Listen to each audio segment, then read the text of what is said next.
So first of all, it seems cruel, but it's not. And what I meant to indicate in the book, I hope it's clear, is that exposure therapy has been criticized as being cruel. I don't actually see it that way. Just to define what it is, exposure therapy involves facing your fear. So let's just say you're nervous about speaking in public or meeting new people or speaking to your boss, raising your hand at a meeting or in class. We would gradually encourage you to take steps towards that, speaking to a stranger. Today on the Pulse, I'm going to bring you my special guest, Dr. David H. Rosmarin. Now, he's the founder of the Center for Anxiety, which you find in New York, New Jersey, and in Boston. Dr. Rosmarin is also an associate professor at Harvard Medical School, plus as well he's the director of the McLean Hospital Spirituality and Mental Health Program. Dr. Rosmarin is going to be with me here on the Pulse to discuss this, his latest book called Thriving with Anxiety, your 9 tools to make your anxiety work for you, not against you. I think this is absolutely amazing, this discussion. We talk about the new age of anxiety in our society and how you can really turn anxiety into a strength in terms of connecting with yourself, society, as well as a spiritual dimension. So I think his book is quite revealing. We are going to define anxiety. What is actually the difference between anxiety and fear and stress? And does your anxiety, if at all, hamper you from the real, true, happy life you could be living? And how do we overcome anxiety? What are the tools to say, okay, I'm feeling anxious, but I'm gonna do it anyway? I hope you're going to enjoy this conversation with Dr. David H. Rosmarin on his latest book, Thriving with Anxiety. See you in a minute. Together, we go out there, together, we begin to share. Well, good to see you back here on the Pulse. I'm Patricia Falco Beccalli, your host. And today we're going to talk about the new age of anxiety. I didn't know there was a new age of anxiety. Actually, I didn't know that there was an age of anxiety because anxiety seems to be so normal.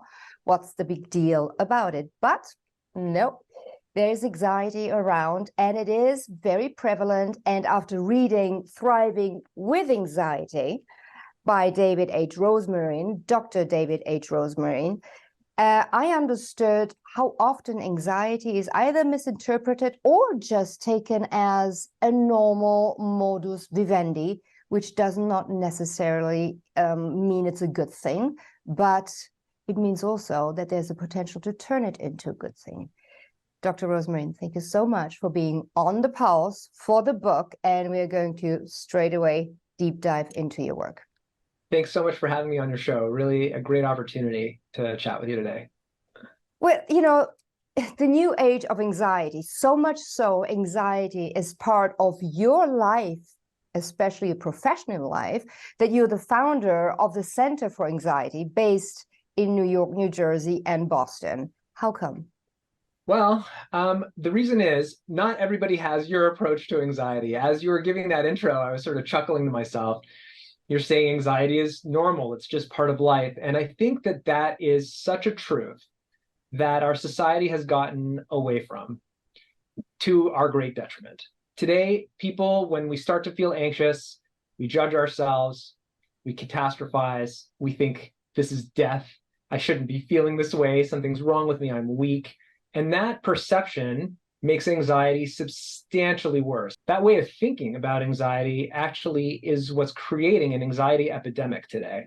Well, anxiety, I think before we really start looking at how to deal with it, perhaps because it's so misconceived, as we both now stated, maybe we need to define it. What is anxiety? And what is really the difference between anxiety, for example, the normal stress we may feel, and fear? And I think there might be 50 shades of gray that distinguish those 3 terms, but they're super important in order to actually understand if or if not one has a state of anxiety. Yeah, great questions. And as a clinician, this is the kind of stuff that comes up in sessions all the time. So I'll tell you the prevailing clinical psychology wisdom on these subjects. Firstly, anxiety and fear are pretty much the same. When anxiety occurs, it actually activates the fear circuit in our brain, and the same physiological processes involved in fear occur when we are anxious. There's an adrenal response, and what happens is a whole host of physiological sensations occurs. Our breathing starts to increase, our heart starts to palpitate, we start to sweat, there can be disturbances in vision, and all of that is intended to keep us safe and to keep us healthy when there's an actual threat. That's fear. I don't know if you've ever had a situation where you are actually threatened. Those symptoms, if you will, get you mobilized, they get you out of harm's way. Anxiety is the exact same thing, but there's no real threat present. It's a perceived threat. It's not truly there, but we perceive it. So in other words, anxiety is a misfire of the fear system, nothing less and nothing more. I love that definition, because to me, when I read it in your book and I thought you put it so well, I just thought, fear is real and anxiety is my imagination, but because I imagine it, my brain plays through whatever could be harmful to me or I'm feeling threatened by. Biologically, physiologically, I'm having the same response. So the adrenaline is starting to pump, my sympathetic nerve is reacting, and so I'm like ready, as if I was really about to be killed or hit or whatever. So that is the fine line, it seems, right? Correct. And often people think because of this that anxiety is a bad thing, because it really is unnecessary. It's an unnecessary over response to a situation that somebody didn't really have to be that nervous about. At the same time, if you think about it, it's sort of like a smoke alarm. You know, I would prefer to have a smoke alarm that's a little overreactive than one that doesn't pick up when there's an actual need for alerting me. What we really don't want is a situation where you don't have any fear at all. People get into a lot of trouble that way. And anxiety means you actually have a healthy fear response. And in healthy people today, your anxiety response is going to happen. Sometimes we have these misfires of the system. People get extra stressed out. They're having a hard time. They receive an email that seemed menacing. It turned out to be for someone else, or whatever happened, and having these misfires of the fear system is not a bad thing, unless we allow it to get the better of us. Now, I think this is a very crucial point there, because you also mentioned being stressed out. Now, being stressed out is not something that we are comfortable with. We need stress because stress motivates us, gives us a little bit of it trains us as well. But, the ongoing stress stresses us out. And then we really don't want to get stressed. And maybe then we are anxious about getting into a situation that gets us stressed, etc. Now, I totally get it that you say, hey, being anxious or even being afraid is your alarm system, and you need it because nature wired us that way that we need to be careful because we are vulnerable. We are all brains, but everything else can basically kill us, from a microbe to a tiger. But so it is very, very good. Yeah. However, you just said getting the better of us, and I would like to dig into it, because anxiety-wise, it can be a good thing, and I know how to manage it. As the canary in the, whatever you call it, in the coal mine. In the coal mine, yeah. Exactly. It can keep us also tucked away where we are too anxious to get out of the house, too anxious to speak to other people, too anxious to do whatever that we call life. So what happens today often is the experience of anxiety is almost uniformly and universally unpleasant. Nobody likes to feel anxious. People don't like to feel fear either. Your heart's going, your adrenaline's pumping, it's unpleasant. It leaves you feeling unmoored, unsafe, even though it's not. And anxiety often is described as being very aversive. This is one of the reasons why Center for Anxiety is so busy. People often call us up, we'll get emails at 2 a.m. saying, hi, I'm having a panic attack, please help me. Obviously, we only return those the next day. The point is people often feel very aversive. It's very upsetting to them when they feel anxious. And here's where really my approach comes in. Once we accept that you're going to feel uncomfortable sometimes, this is a normal, healthy part of life. You are going to have aversive, upsetting emotions at times. Now the question becomes, what do you do when you feel anxious? Instead of snuffing it out, choking it off, trying to get rid of your anxiety, allowing yourself to have it, letting it ride. And now that actually opens up a door, actually many doors, to different ways that we can thrive in our lives. And that's what this approach is about. And we're going to speak about that in a more constructive way later on, where we really go through the steps and tools. I wonder with this, is anxiety nature or nurture? Or is it already where there is no line to be drawn? It's a great question. Often the answer is both, but I think there's a third factor in addition to nature and nurture. And that is really, what do we choose to do after we feel anxious? So the other day, I had a stressful day myself at the office. A couple of things happened which were really hard to handle in terms of clinically. There was some stuff with the staff. There were some just other issues that were coming up. And I myself started to feel pretty uncomfortable in the afternoon. Fortunately, I have a toolkit. I know what to do. I went for a walk. I gave myself 20 minutes. Actually, it was closer to 30 minutes to go for a walk through Boston. I walked to the Boston Public Garden. I took in the ducks, swans. There were people walking around, kids, dogs. Happened to have been a beautiful sunny day.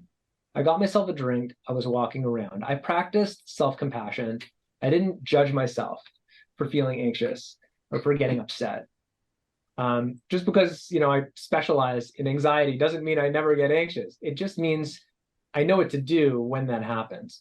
And those decisions have a much larger effect on anxiety and on ourselves, whether we have nature or nurture on our side. Some people will have more or less anxiety, depending on their nature and nurture.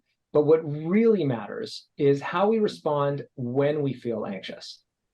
And that, I think, is the one thing we seem to have control over. And that is something that you also mentioned in your book. And you quoted Dr. Aaron Beck, for example, with his cognitive behavioral model of anxiety, which I thought was so interesting, because a couple of things.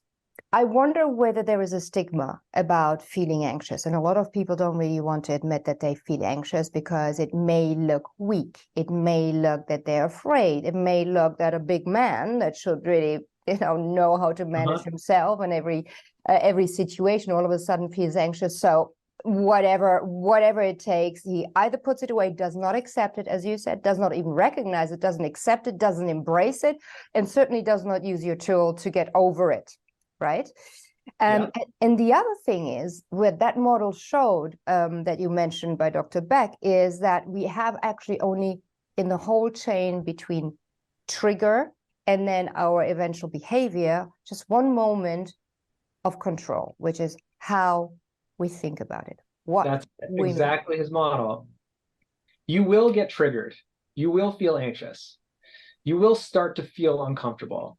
And at that point, we have a choice in our mind. Do you interpret that as, I'm a failure, I'm weak, I can't show this anxiety. If I do, there'll be catastrophic consequences. People will judge me. They're going to misunderstand who I am. Or do you lean into it and say, this is a normal feeling for me to have on a difficult day, or because this thing just happened to me, or because I have a healthy, robust fear system and it happened to have gotten mistriggered, just like my fire alarm. Those positive perceptions and thoughts, cognitions about our anxiety make a massive difference in terms of the course and the severity of anxiety over time. Yeah, this is kind of like, what is it called? Metacognition, when you think about your thinking, right? Exactly what it is. Yeah, which is a really interesting tool. Now, let's get into one part which fascinating. There are two parts. I mean, the whole book is fascinating, David. Don't get me wrong. Okay. Thank you. But there are two chapters I was just devouring. The one thing was the exposure therapy. Yeah. because I love everything about hormones. So exposure therapy, and you called it the cruelest cure. Because it's a neurobiological basis of treatment. Talk to us about this cruel cure, which you deeply believe in as well as a good way to look and perhaps treat anxiety and even worse, fear. Yeah. So first of all, it seems cruel, but it's not. And what I meant to indicate in the book, I hope it's clear, is that exposure therapy has been criticized as being cruel. I don't actually see it that way. Just to define what it is, exposure therapy involves facing your fear. So let's just say you're nervous about speaking in public or meeting new people or speaking to your boss, raising your hand at a meeting or in class. We would gradually encourage you to take steps towards that, speaking to a stranger, asking a stupid question that you think you're going to get judged for, so to speak, stupid question, wearing something that's not quite, going to fit in, speaking up in class, giving a speech impromptu. Obviously, that latter one is very anxiety provoking. But the point of exposure therapy is that you expose yourself to whatever is making you anxious. And it's been criticized as being cruel because it's not fun. People who go through exposure therapy are sweating, they're shaking, they're experiencing their anxiety in the full. It's unpleasant for the patient and for the therapist because we have to, be there with them, and it's not fun to watch people struggle.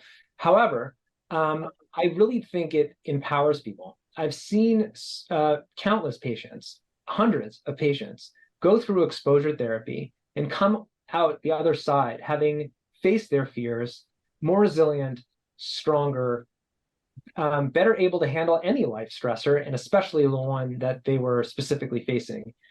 It's an amazing tool to be able to do this.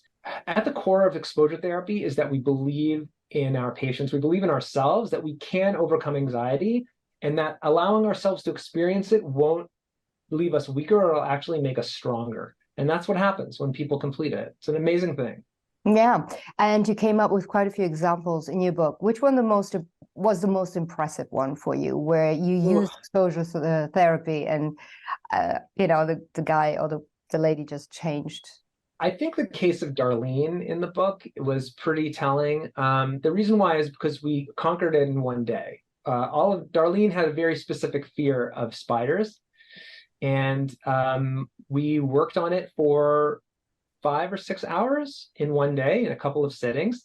It was extremely uncomfortable. She was squirming. She was, viscerally uncomfortable. I myself was not so comfortable having a tarantula walking on my arm and, up to my neck and onto my head.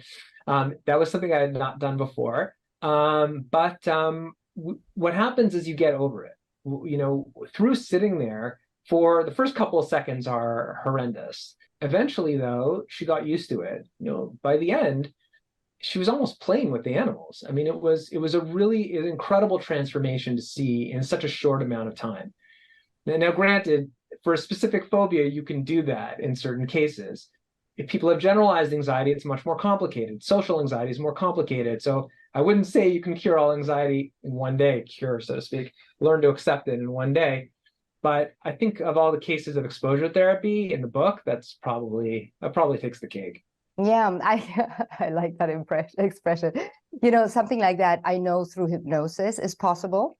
Okay, but this is a very different approach, and I think here the exposure to something you are so afraid of is really what triggers so many, and especially two pathways in the brain, which I would like you to talk about. So you mentioned the amygdala and the hippocampus. And yes. And both those systems, prefrontal cortex and also the midbrain, are super important, because this is really where this one day switch can happen. You want to get into the neurobiology, sure. Yes. This is what really convinced me of exposure therapy's efficacy or effectiveness, how it works. There's an area in the brain called the hippocampus. The hippocampus is a midbrain structure. The reason it's called hippocampus is because it looks like a seahorse. Hippocampus is, I believe, Latin for seahorse, if I'm not mistaken. And that structure encodes memory into the cortex. So if you have what we call a flashbulb memory, if there was a certain event, people back in the day used to say they knew where they were when John F. Kennedy was assassinated. Now, still back in the day, people say, I remember where I was on the morning of September 11th, 2001. Other key events in people's lives, they remember other things around it, where they were, what they had for breakfast that day, what was the weather like, who they were sitting next to. And the reason why is because when your emotions, which are triggered by other midbrain structures, or I should say mediated by other midbrain structures, such as the amygdala, right next to the hippocampus, it increases blood flow to the hippocampus, which encodes those memories strongly in the brain. In other words, the more intense emotion you have, the more strong your memory will be at that moment. And this is why, as I understand rightly. Correct. This is exactly.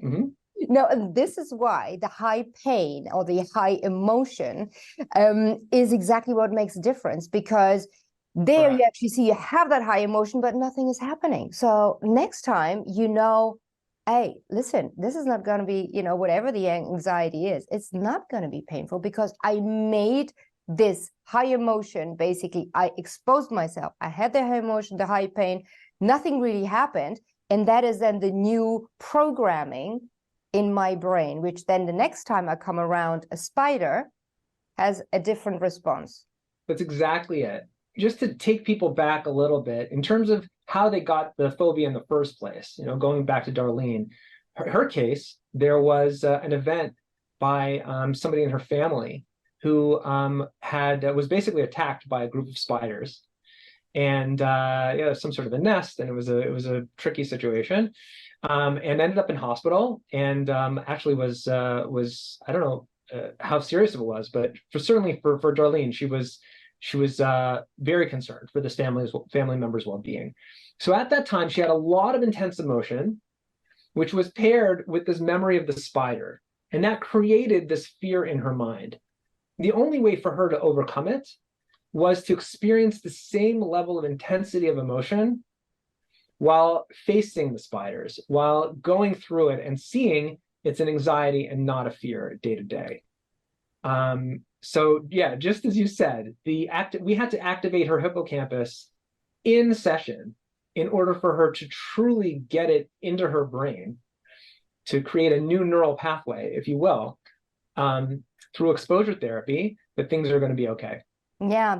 And, I have these conversations with my daughter when she has anxiety presenting something at university and she's anxious. And I say, okay, so what's the worst thing that can happen? So, and actually I play along with it to just play it through, because a worrywart, you talk also about the worrywarts there, which are so annoying because I always go through it. Oh my God, what can go wrong? I'm like, okay, things can go wrong, but what's the worst thing that can happen? And they don't go, oh, maybe it's not so bad. It's really, really important, right? You have such a healthy approach to anxiety yourself. Worry is so common today, especially in the United States. And you're right. I guess there is a little bit of an annoyance around it, but at the same time, it's such a common thing. I think it's brilliant what you're doing with your daughter to get her to actually talk about, well, like, what would actually happen if what you're worrying would come true? And people often don't go there. They don't allow themselves to experience the intense emotion. Worry actually stops you from feeling intense emotion, ironically, and because it keeps it at a surface level. People are saying, what if, but they don't answer that question. So what you're doing with your daughter is brilliant. I think more parents should do the same. Well, what would really happen? And the kid will probably say, oh my God, that's so terrifying, I don't want to think about that. Well, think about it. Be prepared for that. Like, let's actually talk about it. If it's upsetting you, let's go there. And we often try to protect ourselves and each other from intense emotions without recognizing that that's the pathway forward in order to create resilience and to thrive in life. We need to learn how to do this. Yeah, it often is the pain that actually makes us then understand Correct. things, or gets us up to learn something. And I wonder to what extent this kind of anxiety or the same type of way about thinking about something becomes then a habit. And I wonder, you have an emotion and that follows emotion, and then you have the motion, and then that is again linked with an emotion, and it's kind of a a back and forth, which is trapping you, which is kind of a loop, like a hyperloop. It is really tough to break unless somebody looks at it differently, reads your book, or goes and calls you at your institute. Yeah, I think that's exactly what happens. We get stuck in a pattern of feeling anxious, judging ourselves, getting upset about our anxiety, trying to avoid it. It comes back, it rears its ugly head again. We try to push it away. We are getting upset about it. And we're just caught in this cycle of avoidance, self-judgment, catastrophizing, and heightened levels of anxiety, to the point of some pretty serious dysfunction today. Anxiety is, as we were saying at the beginning, quite the epidemic. Yeah. The body wants to go into homeostasis, so it wants to balance. So usually when you are really, really activated at the same time, and you also illustrate this in your book, you have another system that calms you down. So you need, when you are in a real fear and you're being attacked, you need that strength to run, or Sure. to fight. But eventually you have to come down, and that system is already activated more or less, a few seconds, you say, later, but it will set in. Is this the important part of when you say, hey, just let it run, it will pass? Yes. We talked a little bit before about the anxiety and the fear response. It's called the sympathetic nervous system activation. Now, right when your sympathetic nervous system activates, when the beginning of the fear response, the adrenal glands are starting to fire. You're getting adrenaline in your system, and all those symptoms are occurring. The heart rate, the increased breathing, the sweating, etc., muscle tightness. Right at that moment, we have what's called a parasympathetic nervous system response. Now, that is a slower response, can take half an hour, but those are another set of chemicals which are released into your bloodstream, which calm down the effects of anxiety. Which means the moment you feel anxious or fear, you have a physiological guarantee, unless something is medically wrong, and if so, you would have known it as a neonate. So if you're an adult and you haven't been told that you have this medical problem, then you don't. That process, the parasympathetic nervous system response, will calm you down unless you continue to fight. And if you fight against your anxiety, that will perpetuate the anxiety response and release additional adrenaline into your system, and the parasympathetic nervous response will not be sufficient to quell it. But if you just let it go and let yourself experience the anxiety, don't fight against it, it's a physiological guarantee that you will calm down. Is that the so-called, okay, just breathe deeply, count to 10, and sit it out? Well, it's interesting. If the intention of breathing deeply is to try to get rid of your anxiety, I'm not sure I would recommend it. If the intention of breathing deeply is so you can just get through it and face your anxiety, not fight it in another way, that would be helpful. And it's interesting, it's less about the behavior you do and more about the function of the behavior. If the intention of what you're doing is, I gotta stop feeling anxious, you're gonna feel worse. If you're trying to meditate even, or to breathe, to try to get rid of the anxiety, it's gonna make it worse. It looked stressful what you just did. It happens all the time in my office, believe me. But if your intention is just like, this really sucks right now, but I'm gonna let it ride. I'm not gonna fight this. I'm gonna see how long it lasts. Maybe it'll be a minute, maybe it'll be 5 minutes. The other day, I had a medical procedure done. It was not expected. I was actually in a foreign country at the time. And I went to a doctor, a reputable doctor, and the minute they started doing this procedure, I started to feel a little bit faint. And it's happened to me once or twice before in a medical situation. And I knew right away, I'll go, it's my vasovagal system. Like this is a fear response. I don't have anything really to fear, so it's actually anxiety. I didn't fight it. It was so uncomfortable, but I just let it consume me for 3-4 minutes. The doctor recognized right away what was happening. Didn't have to coach me much. He kind of stopped. He's like, okay, take a minute or two. And I did. It was so viscerally uncomfortable, but I didn't fight it. Had I fought it, it would have ruined my whole day. By the time I left that office, 30 minutes later, after the procedure was finished, I was fine the rest of the day. I was calm. Um, I was sort of enjoying that parasympathetic response that like sort of maybe a little more soporific and chilled out the rest of the day, which was kind of nice, as opposed to fighting it. And I know so many times, either myself or certainly patients that I've seen who we just don't want to feel that uncomfortable. We think something's wrong. There's nothing wrong with feeling uncomfortable in of itself. Yet again, if I look at our society, and you also mentioned that in your book, what is the fastest is not necessarily to either chill out, go for a walk, even meditate, or just be mindful, but mood shifters, quick fixes, Yeah. like the drink, the drug, the just, distraction from yourself. Yeah, people will do anything they can to run away from anxiety. And the further we run away from it, the faster it pursues us. Physiologically, that's what's happening. If you run away from anxiety, you get your blood pumping more, which releases more adrenaline. It's literally a direct physiological effect. The longer and harder you run away from anxiety, the greater it will chase you with greater force. And it will always win. It will always win until you face it, exactly, and you do the exposure. You're gonna lose the race. I promise. You got to lose the race. But what you can do, instead of only not losing the race, you can use this anxiety as a type of energy within you. And I think this is where your 9 tools come into. How can you really have that anxiety make you into somebody that understands better other people, other situations, relationships in general, be it your love relationship, the relationship with your family, your children, but also at work. Talk to us about that a bit. Great. Now we're talking. So once I surrender to anxiety and I realize I'm going to lose, anxiety is going to win. It's going to overcome me. I'm going to feel uncomfortable. So now what? So now I can be more mindful of my own feelings, my own needs, but also my relationships with other people. I mean, my own personal experience of anxiety over the years has, I think, made it so much easier for me to understand my patients. Many of them are grappling with situations that, I couldn't possibly fathom myself facing. Some of them are such heroes. It's incredible. I feel very humbled to work with them.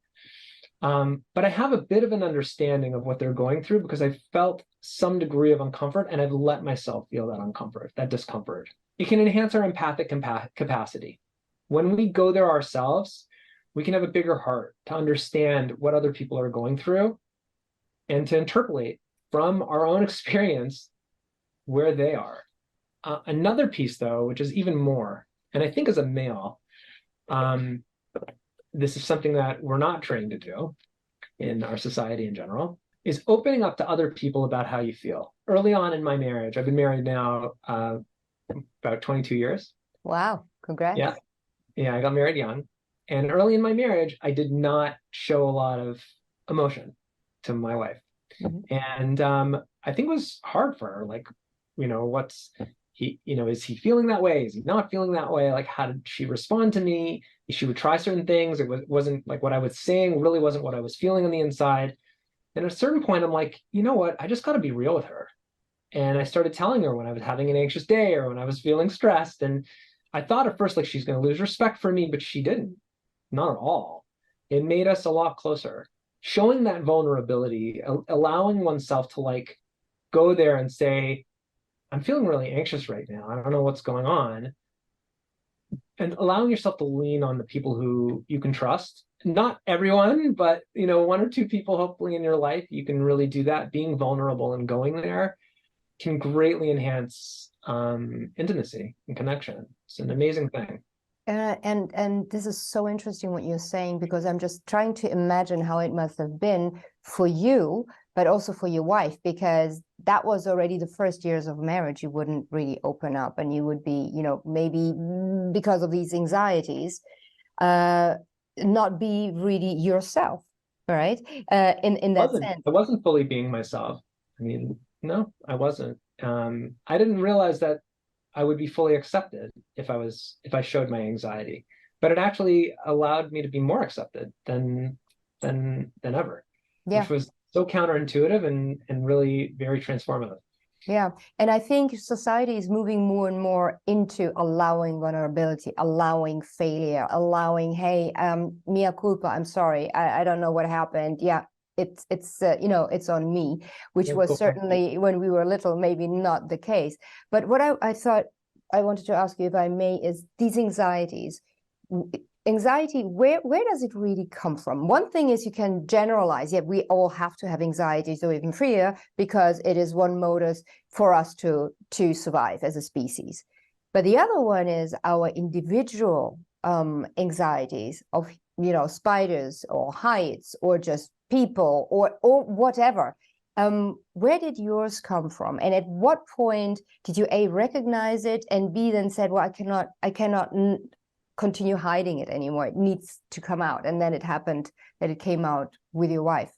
Great. I'll give you two answers. The first is that people tend to become most anxious about that which they care about the most. So we talked about Darlene and the spiders. She didn't really care about the spiders, but she certainly did care about her relative who was almost killed, at least in her mind, by spiders. So that created something like, oh no, this is going to take away this person from me. Like I obviously have to avoid spiders. When people have obsessive compulsive disorder, it's almost always in an area that they truly value. Whether it's germs, they might really value their health, or whether it's areas of spirituality and religion. Sometimes that can be a context for OCD, for obsessive compulsive disorder. That means they typically truly value it, and that's the domain, or relationships for that matter. So that's the one answer. The other answer is that anxiety is a normal emotion. I mean, if you care about something, you're gonna feel anxious about it. And then again, question goes back to what we were saying before. What do you do when you feel anxious? Do you allow that to occur? Do you open up to someone else about it? Do you understand it yourself? Or do you judge yourself, try to shut it off, clamp it down, show everybody else that you're perfect? Those are the questions that we face. Something you really care about. And I wonder, for example, if I look at my own anxieties, yes, something I care about, but something that in a way in my childhood also was traumatizing. So for us, it was, we are immigrants, we are a refugee family coming to Germany. Basically, I grew up very poor. And I grew up in a way where it was always red alarm. Will we make it to the end of the month? And it was difficult. It was difficult. My dad had to start university again. My mom was pulling us through, and wow. it was difficult. And that, I think, really was financial anxiety is a red thread in my life. Mm-hmm. And it was, on the other hand, a big motivator to make sure that I don't want to live like this anymore. I didn't know whether I said, okay, I have financial anxiety, but I just knew this is the kind of stress I don't want in my life, is to wonder about if or if not I can afford something that is a commodity, or whether I will, get to the end of the month with a paycheck. So I knew I didn't want that. So for me, that was a motivator. But then once that was all good and in place, and it doesn't matter how financially sound my position may have been, that anxiety is like almost as if I was epigenetically changed. So my first thought would be, okay, but is that okay? Is it investing or is it consuming? Do you know what I mean? So these kind of things where I had to then step out of it and say, like I said to my daughter, well, what's the worst thing that can happen to you right now if you buy this or you invest into that? Are you not going to eat the next day? Or look what you have accumulated. You are going to be okay. But this is still almost like a daily practice I have to do consciously. It's such a great story about thriving with anxiety, Patricia, because what you're saying is that you have a deep-seated financial anxiety somewhere, and we all have some sort of anxiety somewhere that we're dealing with. And instead of judging yourself and getting upset about it, having it sort of dictate your life in a negative way, you faced it and you said, I obviously have these needs because of my circumstances that I grew up in, and I'm going to try to address those in my life, and also face the possibility that, like, who knows what's going to happen financially or otherwise, and even teach others, like like your daughter, about that. I mean, that's such a great story for how to turn this anxiety into a strength. something that I think bonds you to other people and gives you a sense of resilience as opposed to something that takes just the air out of under your wing. It takes taking the, just taking the air away from you. Yeah. And another thing you mentioned earlier on is like, once you face your own anxiety, or you know that is something that you try to manage. Try to manage your emotions. If not, your emotions will manage you. This is like a famous little line. Yeah. Is, chapter 5. I love that chapter. So that is all about relationships and being understanding, okay, and connecting with your friends and knowing the base, as you described, that 90% of how we act or how we respond or react rather to triggers is actually due to your past experiences, and only 10% happen really here in the moment and consciously. Sure. All right. And that we, that's great. And we kind of, I get it, but you were really pushing me personally, where you said you have to understand people where they're coming from. And I'm just thinking, yeah, but when they annoy me, and why do I have to hang out with them? Why do I have to be empathetic? They are, okay, they're not psychopaths. I do understand, and you write about psychopaths as well. Right. Okay, this is the line, but exactly 90% of the people that you kind of think, do I really want to hang out with you, are not psychopaths.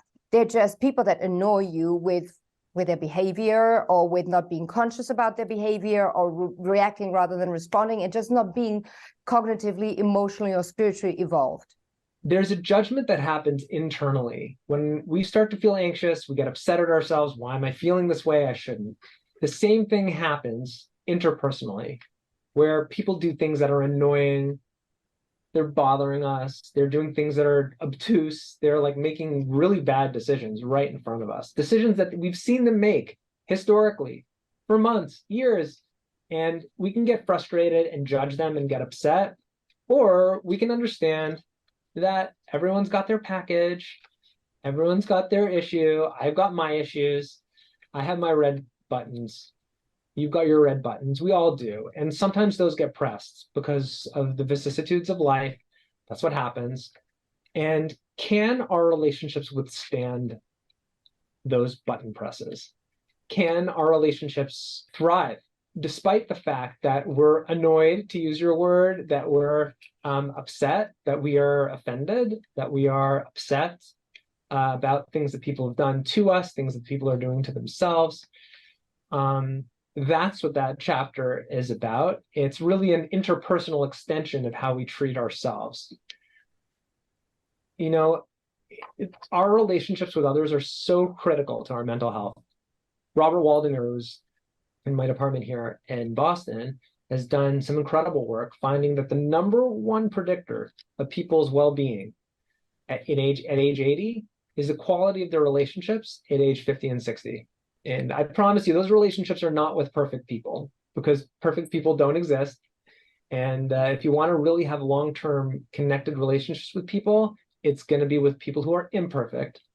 So accepting those vicissitudes of relationships, those idiosyncrasies, tolerating them with love, with patience, is all part about, I think that's what anxiety teaches us. Can we thrive despite feeling terrible? Can we maintain relationships despite the fact that they are imperfect? Again, not with a psychopath or with a sociopath. Like if someone's out to get you and they're dangerous, get away from them. Okay, we're not talking about that.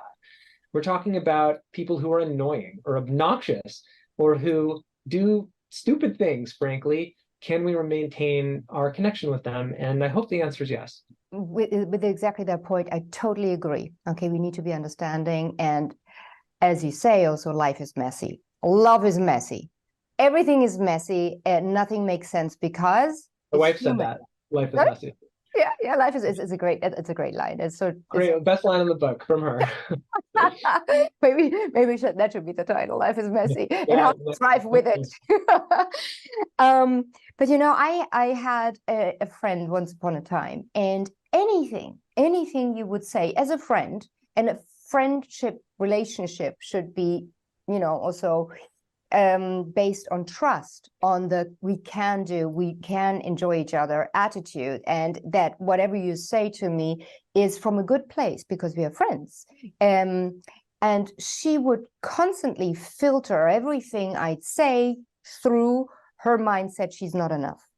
So whatever I would say, it would be interpreted as a not criticism, but like she'd feel belittled, or she'd feel, oh, it reminded her of how her mother would treat her, or Yeah. she heard that about a bad friend sometime in the past. Yeah. She And brought the 90% into the moment, not the 10% that was in front of her. thank you.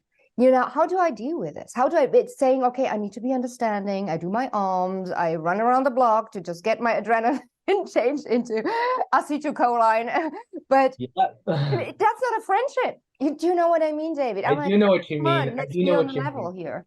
Yeah, the first thing to do is accept that people are going to annoy you. And at the time that they're annoying you, it's probably not the time to deal with it. If you fight against anxiety, the moment it strikes, you lose. If you fight against somebody the moment they annoy you, you lose. That's not the time to deal with it. Now you can't think then, you're just running or fighting. Exactly. Then you're in fight or flight mode. You're not going to be an effective person to deal with the situation because you're annoyed. You got to let the emotions settle first and then have a conversation with the person in a vulnerable way. And the vulnerability is not, you shouldn't do this. That's not vulnerable. That's, they're vulnerable. You're wrong. I'm right. That's pretentious, frankly. The language to use is something on the lines of, hey, when you did that, it really hurt my feelings. And this is why. And be honest with yourself. Are you judging them because they're annoying? Or are you thinking that, like, when they don't return your, I'm making this up, when they don't return your call, that you feel rejected as a friend? Or when they're not able to respond to you, you feel that they're not able to understand you. It makes you feel less close and alone, more alone from them. That's the vulnerability. And that's where the magic happens in relationships. And if we can frame our needs, as opposed to your needs, you need to change, something's wrong with you, that judgment is rarely effective to get people to change or to even contemplate change. Usually gets their defenses up and we're off. I mean, like, relationships off. More distance, more disconnection. But if we can say, hey, I really kind of needed you the other day, and I felt that that didn't go well, that conversation. Now, then that maximizes the chances of them being responsive. They still might not be responsive, which hurts and it's sad, but then at least you know where you stand. Then you did your part. You didn't react in the moment, and you put your best foot forward by being vulnerable. And if they choose not to be there for you, well, you can still have somewhat of a relationship with them, but it's not going to be what you expect. And it's upsetting, but at least you know where you stand. Yeah, yeah.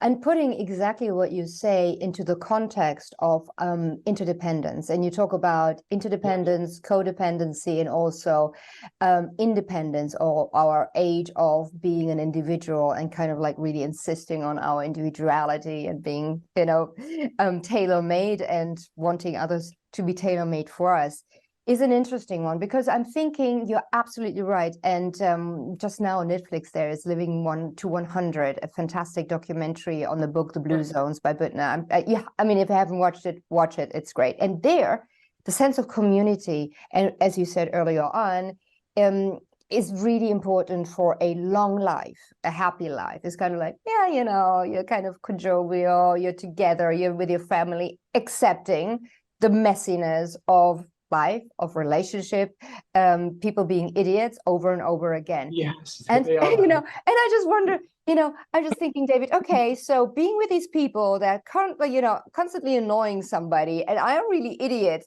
but this is still making me healthier and living longer. You know what I mean? Ironically, isn't it? Yeah, it is really ironic. Again, idiosyncrasy of life. But I wonder, there's kind of like, you have to accept things as they are. On the other hand, maybe through your own behavior, your own, you know, managing your own emotion, anxiety, and also the response to whatever is happening there, you still feel that in that community, you're getting as much as you're giving, or you're getting enough out of it, or more than just being, you know, retreating into the woods and not speaking to anybody else apart from, you know, the deer wildlife or something. Yeah, you know, I think one of the things that we get the most out of relationships is resilience to be able to withstand more vicissitudes of life. There's a fortitude, there's an emotional fortitude that's required, and a maturity, frankly, that's required to have close relationships in the long term, because no one's perfect. And if you have a relationship, that means there are at least two imperfect people Yes. who are going to be involved. Yes. Both Yeah. of them have to tolerate, everybody has to tolerate each other. Jesus. And I think that in of itself is a real gift, and also a lesson and an art that we have to learn how to practice again. Before we move on to, you know, the end of our conversation, which is really the hands-on tools you bring, where this becomes not only a book to read and information, but a let's say a panacea of, okay, I need to deal with my anxiety until David is available for me tomorrow morning at 9 a.m. because now it's 2 p.m. at night. So you said the pinnacle of love is that the partners need each other. All right. And as we were saying earlier on, I mean, I grew up with the mindset, the zeitgeist, you don't need anybody, okay? You need to be strong, resilient, go your way, and you don't need anybody. Wrong. You know, I don't think that's a recipe. I think it's a recipe for disaster. It's a disaster today, yeah. Absolutely. Now, on the other hand, within love relationships, to own up and say, hey, I need you, especially also for men, hey, I need you, to each other. It is maybe not compatible, that we need to be compatible, but also compensating. And not doesn't really mean that, okay, here are my faults, my lacks, and you need to fill it, and vice versa. But to some extent, this kind of needing each other is very unsexy in today's society. You know, it might be unsexy, but behind closed doors, that's what creates intimate connection. I can count on one hand the number of people who I can truly count on. The people who I really feel close to. Every single one of them is a shoulder that I would cry on, somebody who I would open up to if I was in real trouble. I would just say, hey, this is what happened. This is what I'm grappling with. This is what I need from you. And that's why those are close relationships. It's because I can be myself, and they can be themselves too with me in each of those cases. I'm very blessed to have, you know, several people who I feel I can really go to.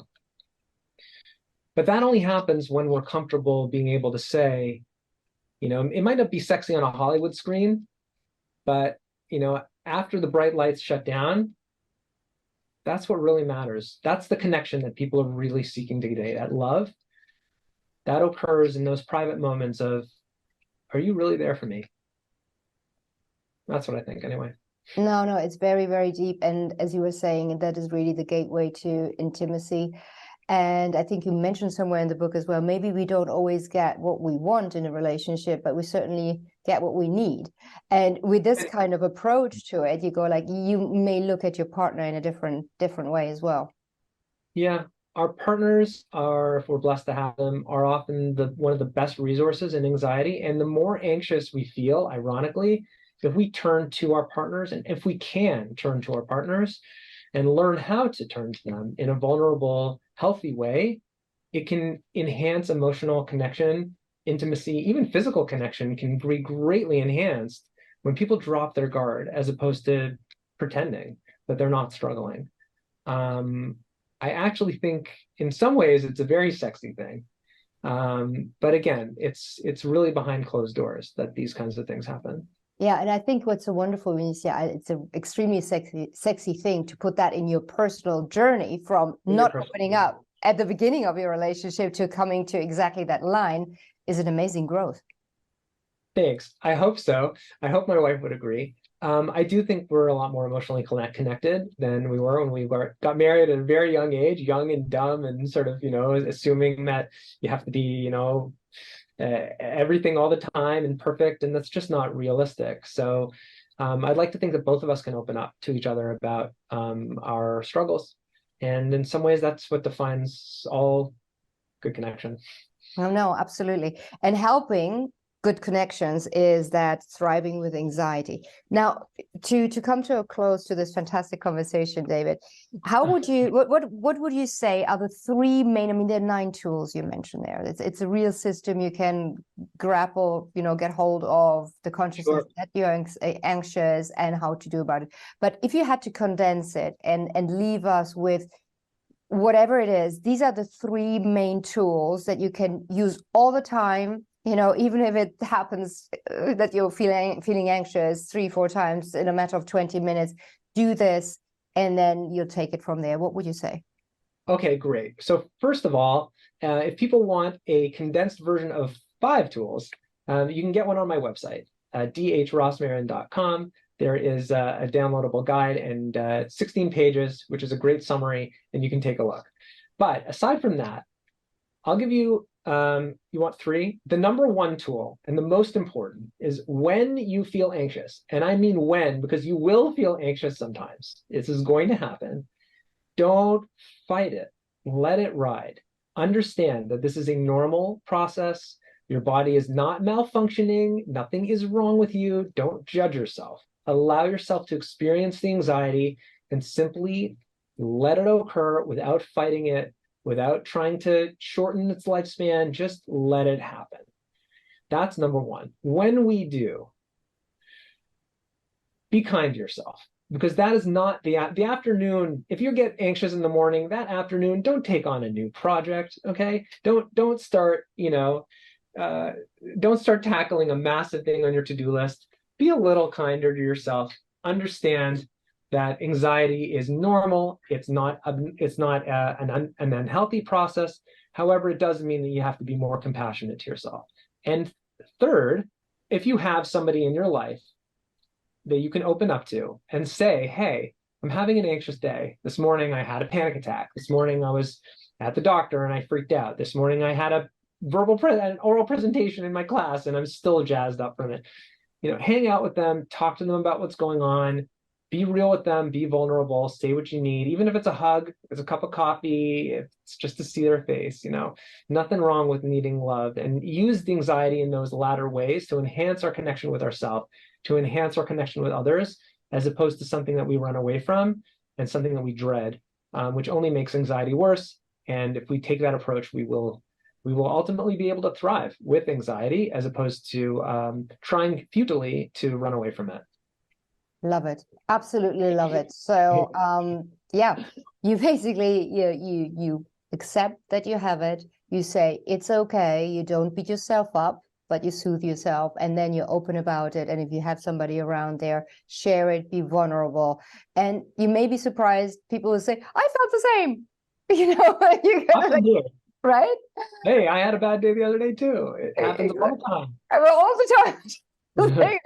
Maybe we should talk about when do we have a good day. That's scary. It never happens.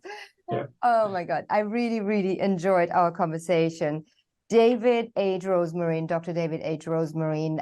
Your website, you mentioned it, is dhrosmarin.com. You have that Center for Anxiety. You have 2 centers or 3 centers? There are actually 7 offices. There's 7 offices. Wow. Anxiety epidemic. I think 7 really offices will be soon yours, I'm quite sure. Oh, unbelievable. Thank you so much for your time writing this book. Everybody that has followed our conversation, have a look out. David already has the advantage of having the hard copy there in the background. You can see. Yeah, I came the other day. Yay, look at it. Oh, yeah, it makes you feel so amazing. 17th of October, it's going to hit. Then be it Amazon or, the traditional bookshops, they're still around, believe it or not, you can buy it physically. Great stuff. Thank you so much. And yeah, can't wait for a second book. Thank you. That's very kind of you. And thank you, my dear community here on The Pulse. If you liked our conversation, please give us a thumbs up, and also you would do me a great favor if you subscribe, because the more subscribers, the bigger the guests, the bigger the guests, the more subscribers. That is how it goes. And I hope to see you soon again here on The Pulse. Stay well and stay curious. Bye. Together, we go out there together.